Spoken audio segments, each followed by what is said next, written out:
Pembahasan pertama adalah Sunan Ad-Darimi. Biografi Sunan Ad-Darimi. Nama lengkap Sunan Ad-Darimi adalah Abdullah bin Abdurrahman bin Al-Fadil bin Bahram bin Abdus Somad At-Tamimi As-Samarkandi Ad-Darimi. Lahir pada tahun 181 Hijriah di kota Samarkand. Sunan Ad-Darimi meninggal dunia di umurnya yang telah mencapai 75 tahun pada hari Tarwiyah tahun 255 Hijriah setelah sholat asar dan dikuburkan pada hari Jumat bertepatan pada hari Arafah. Di samping merupakan ahli hadis, Ad-Darimi juga merupakan ahli fikih dan ahli tafsir. Selanjutnya, bagaimana rihlah ilmiah beliau? Ad-Darimi tidak merasa cukup dengan apa yang ada di Samarkand. Ia kemudian mengadakan rihlah berkeliling dari satu negeri ke negeri yang lain, sebagaimana juga dilakukan oleh para ulama hadis pada masa itu. Ia mengunjungi Khurasan dan belajar hadis dari para ulama yang ada di sana. Kemudian berkunjung ke Irak untuk belajar kepada para ahli hadis yang ada di Baghdad, Kufah, Wasit, dan Basrah. Ia juga mengunjungi Syam dan belajar kepada para ulama hadis yang berdomisili di Damaskus, Hims, dan Suwar. Ia juga pergi ke Jazirah dan Hijaz. Di Hijaz, ia belajar hadis kepada sebagian besar ulama hadis yang ada di kota Makkah dan Madinah. Setelah pengembaraannya itu, ia kemudian kembali ke kota Samarkand, kota kelahirannya, untuk menyebarkan ilmu pengetahuan dan hadis. Selanjutnya, pembahasan tentang identifikasi fisiologi kitab. Kitab hadis karya Ad-Darimi berjudul Al-Hadits Al-Musnad Al-Marfu' wa Al-Mauquf wa Al-Maqtu'.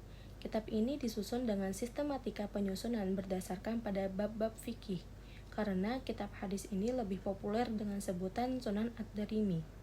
Jenis kitab Sunan Ad-Darimi termasuk dalam kategori kitab hadis. Lebih khusus lagi, ia termasuk dalam kelompok kitab hadis yang dikenal sebagai sunan.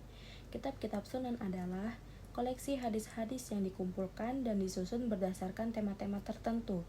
Biasanya, kitab-kitab sunan mencakup berbagai aspek kehidupan muslim termasuk ibadah, akhlak, hukum, dan sebagainya. Hadis-hadis dalam kitab sunan biasanya disertai dengan sanad dan matan.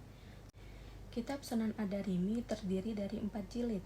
Yang pertama, Kitab Al-Iman, yang terdiri dari beberapa bab yang membahas iman, takdir, dan seputar keyakinan dalam agama. Yang kedua, Kitab Al-Hukmu, yang terdiri dari beberapa bab yang membahas hukum-hukum agama, termasuk masalah hukum, keadilan, dan peradilan. Yang ketiga, Kitab As-Shalah, yang terdiri dari beberapa bab yang membahas sholat, tata cara pelaksanaan, dan aspek-aspek terkait. Yang keempat, Kitab Al-Siyam, Az-Zakah, dan Al-Hajj. Jilid ini mencakup beberapa bab yang membahas tentang puasa, zakat, dan ibadah haji. Isi kitab Sunan Ad-Darimi berisi koleksi hadis-hadis yang dikumpulkan oleh Sunan Ad-Darimi. Kitab ini mencakup berbagai topik termasuk ibadah, akhlak, hukum, tafsir, sejarah, dan berbagai aspek kehidupan muslim lainnya.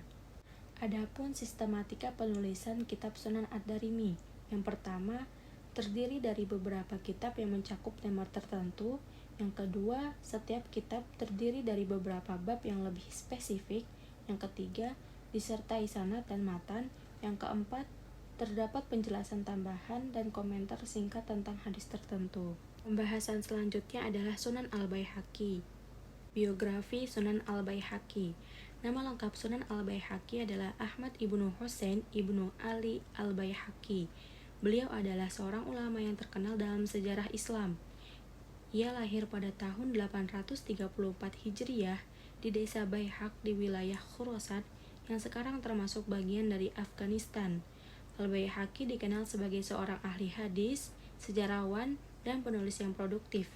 Imam Al-Baihaqi memiliki keahlian dalam ilmu hadis dan memainkan peran penting dalam mengumpulkan, meneliti, dan menyusun hadis-hadis.